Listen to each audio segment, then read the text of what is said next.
Hello everybody, my name is Kim, and today I'm going to do a demonstration about the model I'm using. Is a Ecoflow River 600. Okay, whether if Ecoflow can power up a hair dryer or not. So the hair dryer I'm using now is 1600 watt hair dryer. So this is a hair dryer I'm using. I'm going to test this hair dryer, which is right. So we are from Malaysia. So this is the specification of the hair dryer: 1600 watts, 50 hertz, and 250 watt. Okay. So and then this is the Ecoflow River 600 series that I'm using, and in Malaysia we are using this UK plug. All right. So alright, so I'm going to do the testing right now. Of course, first of all, I would wet my hair first, right? Alright, so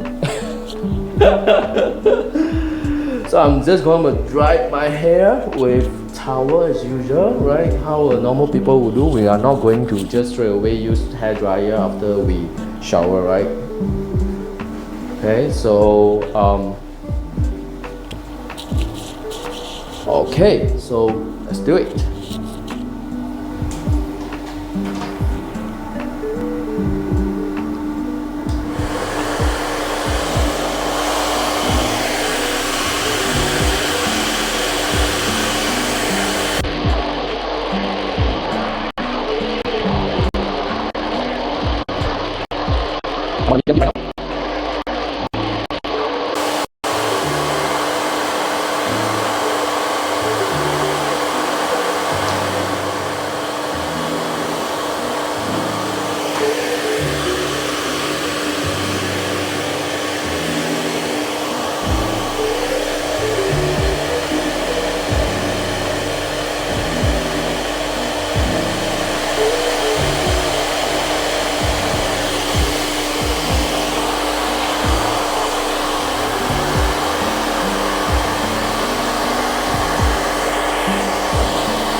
Alright, so I'm probably spend about 3 minutes to get my hair dry. Now I'm about 90% dry, and after 3 minutes of usage, and here is the percentage left and they show on the screen. Alright, so 91%, 3 minutes for I started 97% and now it's 91. It's about 6% use after 3 minutes. Okay, so as you can see, I have a short hair, very short hair, very easy to get it dry. So usually I just take about 3 to 5 minutes, which I can get my hair dry completely. So if you have a long hair, medium or long hair, you do the calculation yourself whether the battery that you have, the Ecoflow battery that you have, is enough for your usage.